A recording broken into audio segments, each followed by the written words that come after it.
Welcome to MSUA's Game Changers Live, where we speak with satellite and mobile connectivity thought leaders about industry trends, new technologies, and share what you need to know about where satellite technology is headed in the future. I'm your host, Lisa Dreer. Today, our guest is Ryan Stevenson. He is the Vice President and Chief Scientist for Kymeta. Welcome to the show, Ryan. Hey, thanks very much for having me on. I appreciate being here. Thank you for being here. Can you maybe just start by giving our audience a little background on yourself and Kymeta? Yeah, absolutely. So, Kymeta founded in 2012, and I was one of the founding employees with the initial technical team. Our mission in life is to commercialize metamaterials technology specifically for satellite antennas and mobility applications. Great. Thanks for that overview. So when you look at, what do you believe is the most important role that the satellite industry has to play in the future of mobile connectivity? Well, I think it's a really interesting time for satellite, especially in mobile connectivity.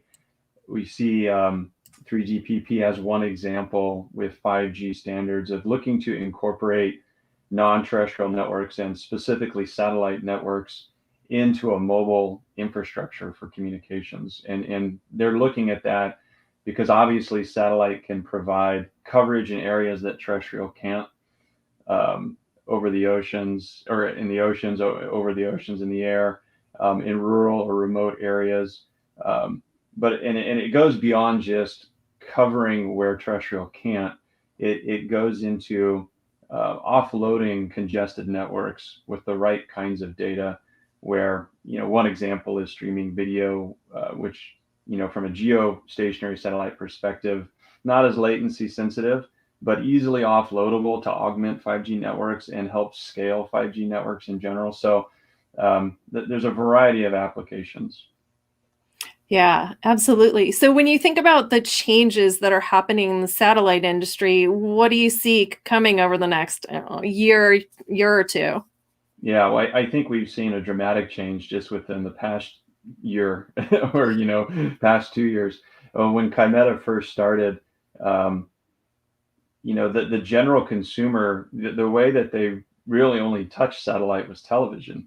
Um, and I've gone back actually through some SIA reports to pull some numbers. In 2015, 94% of commercial satellite services were television. Now in 2019, that dropped to 75%. A lot more transition to data, still not a lot of mobile data, and that's where the user terminal comes into play to make mobile really accessible to users.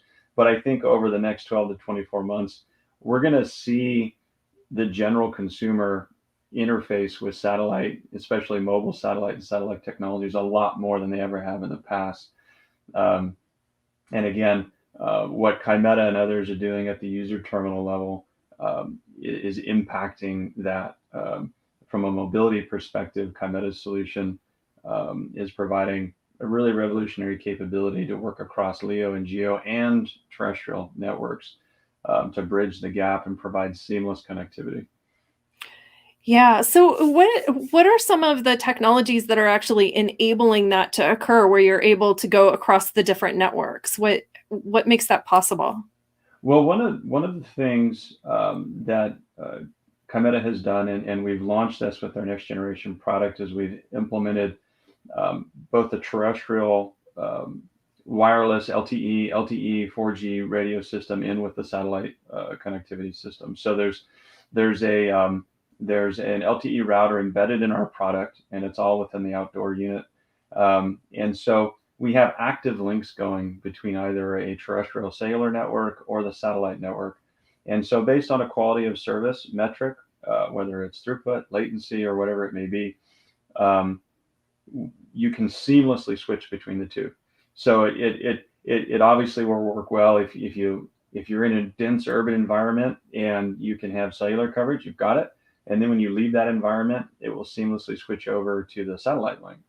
Um, in the future, and I was referencing how satellite networks can augment 5G networks. In the future, you could also envision that being context switching based on the kind of data. if it were video versus IP traffic, for example, or other IP traffic. Um, so that's some of the new technology that's going to give the general consumer a seamless experience for connectivity, and ubiquitous connectivity. Yeah, which I think is just becoming more and more important, right? And especially with some of the things that we've all gone through over the last year, I think that that is even, you know, it's come to the forefront even more, right? Absolutely, absolutely. Connectivity has never been more important than it is now. Yeah. When you look at the commercialization of space, so that continues to grow, and we've seen a lot of activity from the SpaceX's and Blue Origins and Virgin Mhm. Galactics of the world. Those are the companies that get lots of coverage. What do you think that this commercialization of space is going to mean for the satellite industry?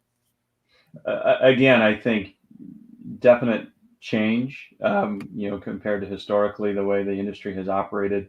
Launch costs have historically been a barrier to entry for a lot of different applications, but now as launch costs are coming down with the efforts of SpaceX and those folks, um, obviously that's enabled the proliferation of NGSO constellations. Um, uh, I think now we're seeing much broader commercial appeal across communications, Earth observations, remote sensing. Generally, barriers are dropping, so that means I expect it we'll see this. It's becoming much more fertile ground for entrepreneurship. Um, I Yeah. mean, it's sort of hard to predict what you'll see in that kind of environment. Um, but the new pace of new ventures, I think, is going to increase business models. New business models will accelerate. So generally speaking, the industry again is going to become more and more relevant to the general consumer, Yeah. especially for mobile comms. Yeah, absolutely. So, when you start talking about the user, what are some of the key criteria that the users of satellite services really need to be taking into consideration? Yeah, that's a great question. Um, from our perspective, um, it really comes down to being able to utilize all the networks that are available to you, right? I mean, when you look at forecasts of data consumption far out into the future, you quickly understand with whether it's petabytes or exabytes or however many bytes it is, you quickly come to the realization that we need to bring every network available to us to bear to solve that challenge. And so Yeah. it's going to entail a technology that, or users should consider a technology that can bridge from terrestrial networks to all the different satellite networks across LEO, MEO, and GEO. So a flexible terminal that can do that Mhm. will be very advantageous, to the user. Again, the user doesn't care where their connectivity comes from. And as much as it pains me to say it, since I've been on the technology side and the invention side of our technology, the user probably doesn't care that much that it's a metamaterials, cool whiz bang metamaterials technology in the antenna. They just want to be connected.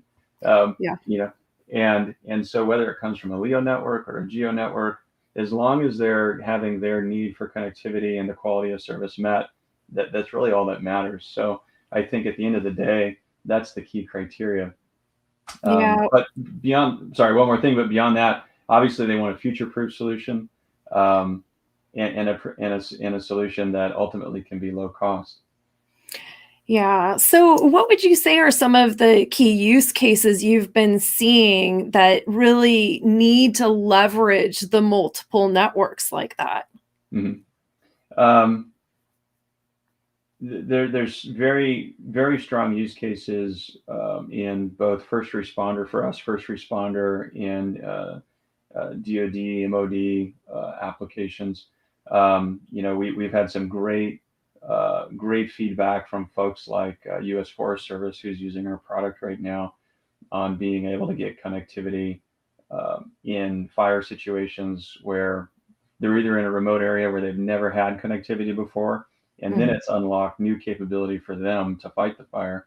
Um, or in a situation where a fire has wiped out cellular infrastructure. Maybe cellular was there, but it's no longer. It's been wiped out. Yeah. So that's one use case. there's more generally use cases around, like in our focus areas of land, mobile, and littoral maritime, um, just being able to communicate where there is no terrestrial wireless, um, or providing that seamless connectivity between terrestrial wireless and satellite connectivity, depending on, you know, where you are and where you're transitioning. I think the key here is that people want to be mobile, and maybe that's been one of the challenges over 2020 is we want to be mobile, and for some of that time we haven't been able to be mobile, but Yeah. um, being able to provide that kind of service to the user is critical. Yeah. So when they're actually looking at the services and solutions that they're going to utilize, are there certain things they should be looking for? Yeah, well, I think bandwidth is obviously key, and that depends on the use case a little bit. Reliability is the key, so and that's where you start to see some differences between like a general consumer use case versus like a first responder use case, where the reliability of the link, the availability of the link is a little bit different between those two.